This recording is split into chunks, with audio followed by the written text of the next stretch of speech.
Hi everyone, today I want to talk about how to reduce unnecessary suffering in life and how to perform better, at your job, whether it's in school or anywhere else. So the first thing that's actually caused me a lot of issues in the past, whether it's through my job, school, or whatever else that seems kind of important to me and I want to do. You can say, for example, making this video or just making YouTube or videos in general content, has been when I am attaching my identity or my self-worth to the result, to the outcome. So let's say, because we generally speaking, try to do a good job, we try to either make an impact, do a good job, and that's all good. But at the same time, if the motivation is coming from the ego, the sense of who you are, your identity, your self-worth and all that stuff. So if your motivation is to kind of like not look bad, not, like please others, not look bad, want to gain acceptance, or as long as you're focusing on yourself in those areas, that is going to cause an issue on your performance, on how you show up in terms of authenticity, and it's actually going to hinder your potential and your growth. So let me give you an example.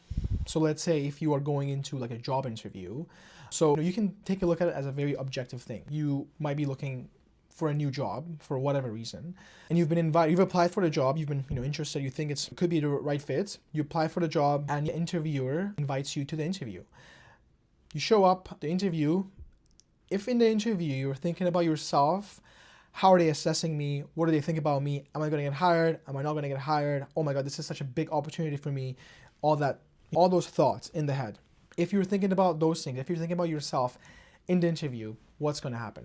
You're not going to be, empathically connected to the interviewer, and you're just going to be, in your own head. You're not going to be actually connecting with the audience in front of you. And you're not going to be talking about, you're not going to be focused on, okay, what value can I really bring to the company? Is this actually the right fit for me? Is this culture good for my growth, for my journey? Is this the right environment? All that stuff. You're going to be just focused on, okay, whether they're going to like you, whether they're going to accept you or not. And that's going to be actually making your interview way worse. Versus if you, let's say in the interview, focus on, okay, what can I do for them, right? What can I do for them and what can I do for me?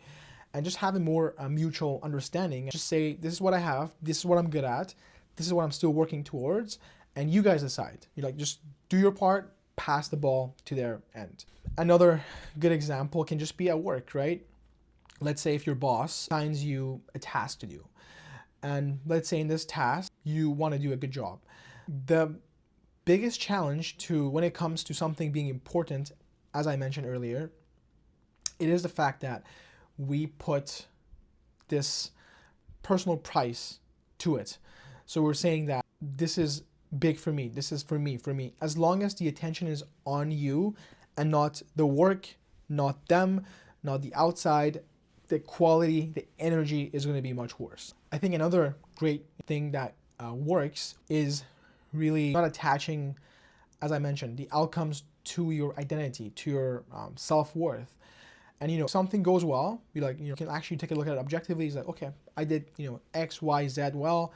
I worked on these skills and it went really well. Am I really gonna say that I'm the shit? I earned it. I did really well. Good job, man. Great job. You can still feel happy for yourself. Say I did a pretty good job. Cool. That was great. I showed up. I gave it what I got with what skills I have with whatever it is. But I think you're not going to be taking much ownership of the result. You can just say, this is my circumstance, this is what I did, I tried my best, and this is what happened, and cool, that's cool. And the same way, if something negative happens, you can kind of look at it in an objective sense and say, okay, this didn't go well. What can I do differently next time? What did I do this time? What did I do well this time? What did I not do well this time? And if the result is not where I want it to be, we can take a look at, okay, what do I have to improve on? And that's it. Really just not taking things personally, not really thinking about it affecting your self-worth, because as soon as your self-worth, your identity is tied to a result, to an outcome, that's where learning actually stops happening. So you become less curious on, okay, how can I actually improve on this? What can I do differently than this? because your whole because self-worth brings so many things like emotions. It affects just everything about you, right? Because like ego, the sense of self, they control your thoughts. It controls your emotions. So if you are taking a lot of ownership, and if you are letting these things shape your identity, these like small things in life, then you're not going to be kind of like in control fully of your own, like you could say, mind or your ego, because you're kind of like just letting these things like just pile up. You're taking ownership for everything. You're taking ownership for success, failure, but at the end of the day, all you can really do is just take the action, right? We can't really control whatever's going to happen. The outcome, we can't control that. Like I cannot control how I'm being perceived in this video. All I can do is show up as authentic as I can to whatever ability I have, and just let it be and go with it. Another example I wanted to give is, let's say, if we are attaching things, if we're taking things personally, two things can happen, right? Both of these things can lead to an unhealthy sense of self.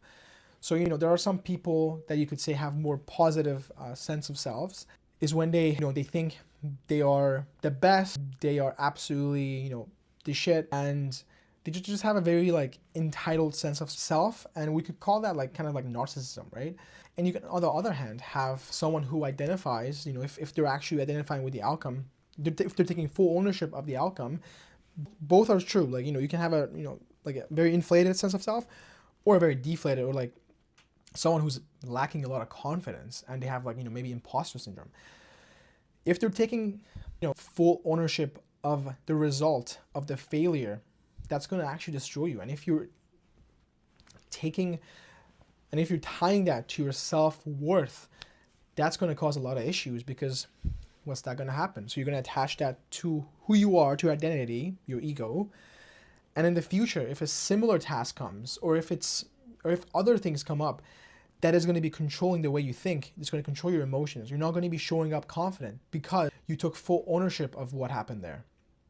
You didn't look at so many other things that are in play, and you're like, yeah, you know what? I did terribly. I'm terrible at math, so I'm just terrible in general. So you're not going to be looking at it objectively and just saying, okay, let's say if there was a math test, I did poorly on. These are the questions I got right. These are the questions I got wrong. For the questions that I got wrong, what would I need to study, right? You're not going to be attaching like, oh my God, I'm such a loser. I'm such a failure. Like, oh my goodness, like I'm so screwed. Like I'm not going to get into college. I'm not going to get into like my master's degree and all that. You're going to be seeing it as, okay, this is what I have to work on very objectively. It's not about, obviously if you got, questions wrong, you may not have been at your best in those areas. Or there might be other things. You might be like extra nervous. There's so many things at play, but it's just, as long as you're not letting this stuff identify you, and not tying it to your sense of self-worth. So yeah, I just wanted to make this video just about, identity, outcomes, and what actually causes us a lot of suffering, and what causes us to not do as well as we want. I hope it helped. If there's any suggestions on any topics that you would like me to talk about in the future, please leave it in the comment down below. And I just would really invite everyone to kind of think about, who are we? Like, who am I? And just really, think about how many things in the world you attach those things to identity, right? Just really like explore, I would say. It's a fun really exercise, and really it will help you kind of discover a lot of things that you do identify with, that you can kind of like learn from and see if that's actually who you are or not. Thank you for listening. Appreciate it.